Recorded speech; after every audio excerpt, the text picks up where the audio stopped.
So last night nag-post ako sa Facebook and sa YouTube page ko na tinatawag ko lahat ng mga aspiring songwriters, no, na isend yung mga lyrics nila na na-compose pero wala pang melody nagagawa. So in this video, I'm going to tackle about songwriting or the basics of songwriting para magkaroon kayo ng guidelines kung paano nga ba gumawa ng isang kanta. So without further ado, let's start this episode.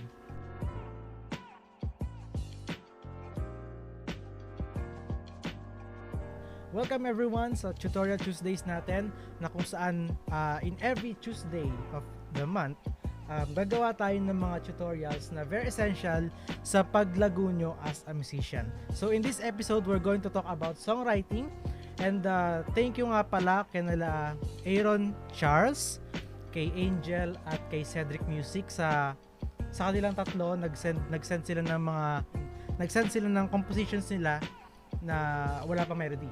Yun nga lang, sabi ko sa post ko last night is gagawa ako ng dalawang song for today. Pero in order to keep this video short para mas compact yung learning natin, para hindi mapahaba masyado, I'm going to tackle just one song, okay?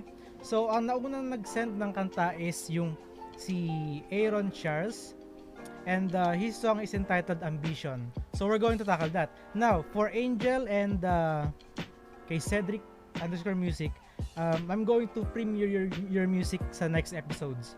Okay? So kumbaga, at least makakuha kayo ng idea, lahat na nanonood, makakuha ng idea for today's episode, kahit isang kanta lang. And then the rest, nung mga gusto pa mag-send ng songs nila, I will make my own arrangement kahit yung iba nagawa na ng arrangement yung kanta, para at least magkaroon tayo ng different perspective dun sa song, no? So thank you once again, Aaron Charles, Angel, and Cedric _music for sending your songs sa akin. And let's start this topic. So writing music is a very ambiguous topic to do kasi pwede kang gumawa ng a very simple music and then pwede kang gumawa ng very progressive music, no?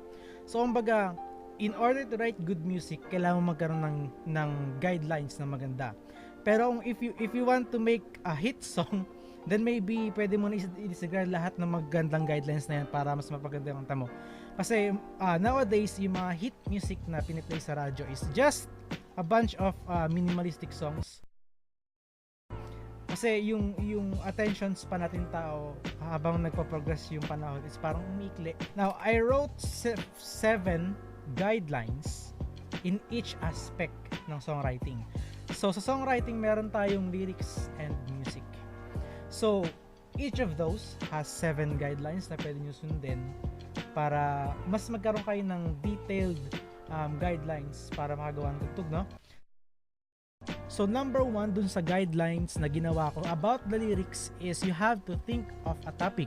It doesn't matter kung ano yung topic na gusto mong pag-usapan. Kahit nga si Andrew E, gumawa siya ng kanta about sa utot niya, diba? Tapos may iba naman gumagawa ng lyrics about their depression, yung mga hinanaing sa buhay, yung mga pinagdaanan nila.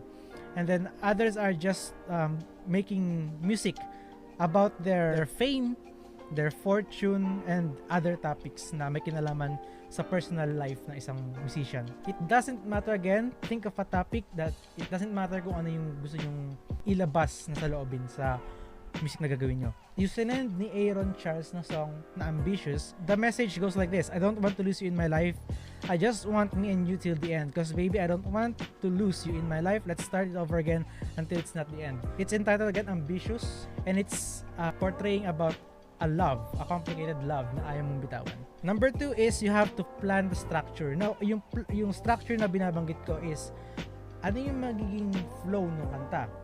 Kung puro verse lang ba, like how Unique made Lamang Lupa, puro verse lang siya, or do you want it to be like verse, chorus, and then bridge, chorus? Actually, marami kang options na pwedeng pagpilian. Just jumble all those sections. Let's say mauna mo na yung chorus bago yung verse, ikaw nang bahala doon. Okay, so number 2 is very easy to do. Just plan the structure of the song. Dun sa ginawa ni Aaron Charles na Ambitious, we have verse 1, chorus, verse 2, chorus, bridge, and chorus. So tamang-tama dun sa structure na pinili natin. Next is number 3. Choose between the rhyme schemes. So pag sinabing rhyme schemes, ito yung mga basic components ng poetry. Kumbaga,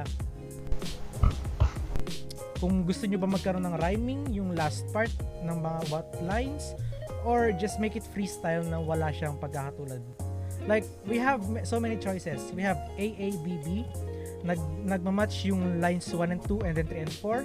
We have A, B, A, B, which nagmamatch yung lines 1 and 3. May iba naman na X, A, X, A, which is yung X are different lines na magkaiba ang dulo. So, the first line and the third line are different from each other, and then yung fourth and second line magkapareho. And then we have A, B, B, B. Let's say, roses are red, violets are blue. Omae wa mou shindeiru.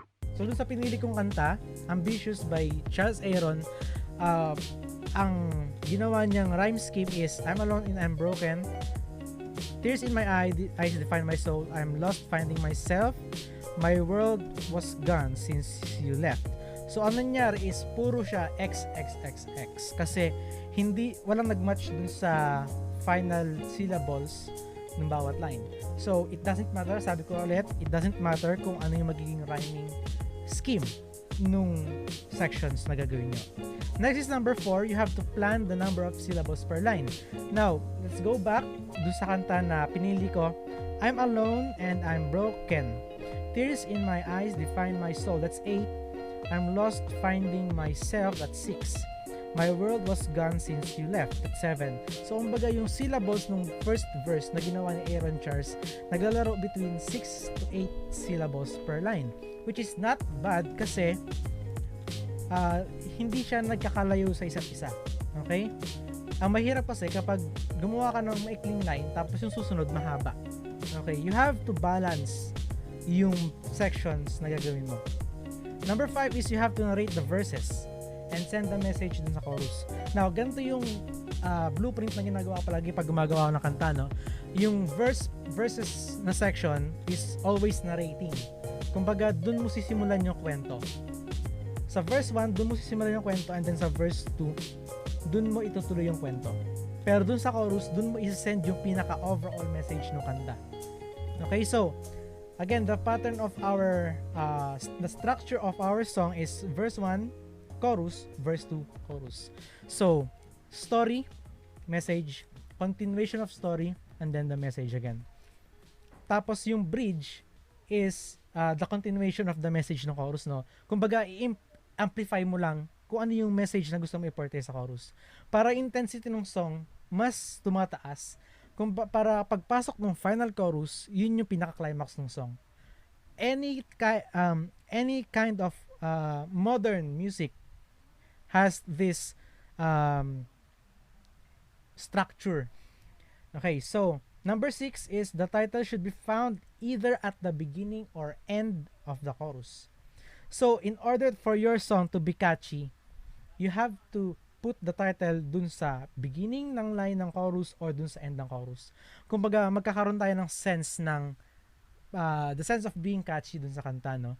Kasi pero for the record, meron tayong mga kanta na naririnig or nakita na wala dun sa lyrics nung song yung title. Like for example, sa metal music, usong-uso yung mga ganyan na iba yung laman nung lyrics dun sa title. Okay? Now, in pop music, yung final word ng chorus, yun yung title. Okay? That's why it's most of the songs ng pop music is catchy. Number 7, last but not the least, dun sa guidelines natin for the lyrics is extend the message in the bridge to build intensity. Ito yung sinabi ko sa number 6. Sa number 5, sorry. Uulitin ko lang din ulit ngayon para hindi mawala sa isip nyo. Okay? So, number 1 is think of a topic. Number 2 is plan the structure. Number 3, choose between the rhyme schemes. Number 4, plan the number of syllables per line. Number 5, narrate the verses. Send the message in the chorus. Number 6, the title should be found either at the beginning or at the end of the chorus. And number 7 is extend the message in the bridge to build intensity. So, yun yung 7 guidelines para makabuo kayo ng lyrics. Okay? So, for our song selection for today, ito yung song na pinili ko. Ito yung lyrics niya. Pring!